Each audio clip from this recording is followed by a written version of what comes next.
And we start with breaking news tonight. North of the metro, the search is on for a missing 6-year-old. Our 5 eyewitness news camera is on the scene north of Becker along Highway 25. This is a live look at the scene. This little boy's name is Ethan. He disappeared after getting off the school bus with his siblings. This was about 4 o'clock today. There is a huge effort, as you can see here, underway right now to bring him home safely.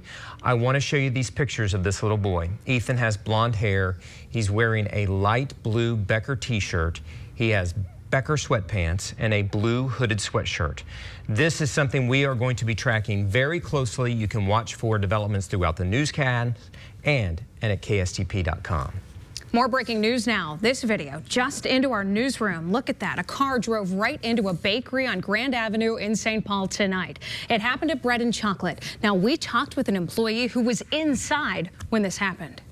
Just I heard a big boom, and I didn't know what it was until I came out from the kitchen and I saw half of the car inside of the restaurant.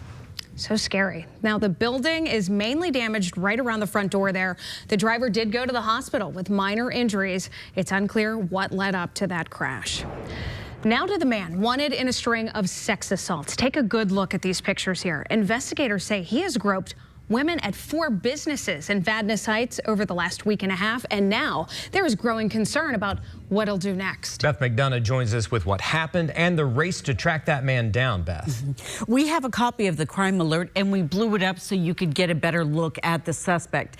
Now, the crime alert, it has information about each incident, which occurred within days of each other and in close proximity. And of course, you see right there, it shows photos of the suspect. The point being, perhaps someone who is seeing this right now will recognize him. This is the suspect seen on surveillance video at one of the Vadnais Heights locations. Investigators are eager to put a name to this face, identify the car's owner. At least 4 women from 3 different places have come forward, claiming this stranger manhandled them. We think it's just more of something that's occurring impulsively. Authorities said evidence at each scene indicates it's the same groper. The first incident happened October 5th at the Fairfield Inn. A few days later, on October 8th, another complaint came from a worker at the Holiday Inn Express. It is unusual that someone would go into a business and sexually assault someone who's working there. 2 more occurred on October 10th at separate sites. The same Holiday Inn Express, then at Walmart. The last incident that we're aware of, he actually not only tried to grab her from behind, but then again from the front, she was able to fight him off. The footage captured the vehicle the suspect drove off in the parking lot. It's a dark Volvo S40 sedan with silver rims and a Minnesota plate. He's believed to be between the ages of 20 and 30. In one case, the victim said the man not only assaulted her, but stole her cell phone too, which means he's accused of sexual violence along with burglary. We're concerned about his behavior escalating. We want to try to identify him and intervene before something worse occurs. So if he looks familiar, or the car, or if you think you've been violated by the same suspect, the Ramsey County Sheriff's Office wants to hear from you, and we put that number up right there, 651-266-7320. We've also put that number inside the story on KSTP.com. Okay, Beth, thank you. We'll say goodbye to the rain. Dave Dulles here with a first look at our forecast and the warm-up coming, Dave. Yeah, Jackie, we're hoping that warm-up starts tomorrow with a little hint of sunshine, but for now, the clouds are still left behind. After a high of 52, we're down to 44. It's been in the 30s most of the day up in northern Minnesota, but that warm-up is going to occur with a little sunshine. 40 early, 44 at noon. Should get up to a high of 48, but it's not stopping there. When we reach the 50s and 60s, that's coming up with our forecast. Okay, thank you very much, Dave. Vote 2020 coverage now. President Donald Trump wasn't on the debate stage tonight, but he was the target of every Democratic candidate in the debate. All 12 candidates called for the president's impeachment, but they also went after each other on several issues. Political reporter Tom Hauser is here. And Tom, Minnesota Senator Amy Klobuchar, she took on the front runners tonight. She did, and no surprise that they were all in favor of President Trump's impeachment. But Senator Klobuchar needed a strong performance to give her a chance to move up in the polls in order to qualify for the next debate. It remains to be seen what will happen in the polls, but she certainly took on the front runners more strongly than she has in previous debates. All the candidates started by calling for President Trump's impeachment, one of the few issues where they were in total agreement. When he made that call to the head of Ukraine, he's digging up dirt on an opponent. That's illegal conduct. That's what he was doing. He didn't talk to him about the Russian invasion. He talked to him about that. So I'm still waiting to find out from him how making that call to the head of Ukraine and trying to get him involved in interfering in our election makes America great again. I'd like to hear from him about how... While they all agreed on impeachment, they had very different ideas about health care. Elizabeth Warren was asked repeatedly if her Medicare for All proposal, favored by her and Bernie Sanders, would require tax increases. She declined to answer, even though Sanders readily admitted it would.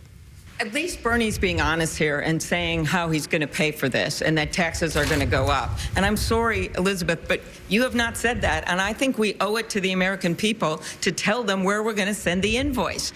I believe the best and boldest idea here is to not trash Obamacare, but to do exactly what Barack Obama wanted to do from the beginning, and that's have a public option that would bring down the cost of the premium and expand the number of people covered and take on the pharmaceutical companies. That is what we should be doing instead of kicking 149 million people off their insurance in 4 years. And I'm tired of hearing, whenever I say these things, oh, it's Republican talking points. You are making Republican talking points right now in this room by coming out for a plan that's going to do that. The debate was held in Ohio, where a gunman shot 9 people to death in August. Klobuchar said she disagrees with Beto O'Rourke's proposal for a mandatory assault weapon buyback program. And I just don't want to screw this up. When I'm president, I do want to bring in an assault weapon ban. And I do want to put a limitation on magazines so what happened in Dayton, Ohio will never happen again. But let's not mess this up with this fight. All of the Democratic candidates called for some form of new gun control laws. This was the longest debate yet, nearly 3 hours. Again, a lot at stake for Senator Klobuchar, who needs an uptick in the polls to qualify for the next debate. Also, for Bernie Sanders, it was a big night. It was his first night back on a major stage after having that heart attack a week or so ago. And Elizabeth Warren, it's her first time on stage as the front runner. She leads Joe Biden by about 3 points in the latest national poll. So a lot at stake for a lot of them, but especially Amy Klobuchar, if she wants to remain a viable candidate. Yeah, I mean, we all saw her being very direct tonight and really going after some of those front runners. I mean, it was very clear. Much more so than we did in the previous debates. I think she finally realizes that's what she's got to do to maybe break out. She's got to stay in for the next time. It's just the way she's got to do it. Absolutely. All righty, Tom. Thank you. In the impeachment investigation tonight, 2 high-profile members of the Trump administration say they won't comply. In separate letters to lawmakers, Vice President Mike Pence and President Trump's personal attorney, Rudy Giuliani, said they won't turn over documents requested by Democrats. Earlier tonight, the Democrat leading the investigation, Adam Schiff, accused the White House of telling the Defense Department to not comply as well. The impeachment inquiry started over a phone call when President Trump asked the leader of Ukraine to investigate Joe Biden and his son by withholding military aid. Now, in an exclusive interview with ABC News, Hunter Biden denied doing anything wrong during business dealings with Ukraine and China. Did I make a mistake based upon some unethical lapse? Absolutely not. Back on Capitol Hill, Democrats continued to question members of the Trump administration behind closed doors. Republicans say they want hearings to be held in public so Americans can judge for themselves. We're also tracking the developing situation in northeastern Syria. House lawmakers plan to vote tomorrow on a bipartisan resolution opposing President Trump's withdrawal of American troops. Now, this vote will come on the same day Vice President Mike Pence travels to Turkey to help negotiate a ceasefire. Turkey launched an attack on Kurdish forces in Syria shortly after the president announced that U.S. forces would be pulled from the country. At home tonight, it is a not guilty plea from a former sheriff accused in a bizarre crime Rick Duncan, the former Chisago County Sheriff, is charged with stalking, threats of violence, and misconduct of a public officer or employee. Last year, he admitted to trying to coerce a coworker into having a sexual relationship by threatening the safety of the woman and her kids. A jury trial is scheduled for February. The ice castles could be coming to Lake Elmo. This is happening right now. City council members are discussing approving a special permit at their meeting. The display has been in Excelsior. It's been in Stillwater in years past, but concerns over water levels on the St. Croix River have the company considering other locations. They hope to have a site finalized by Thursday. Next at 10, the new approach to football developed by Minnesota parents and why researchers are calling this a safer way to play.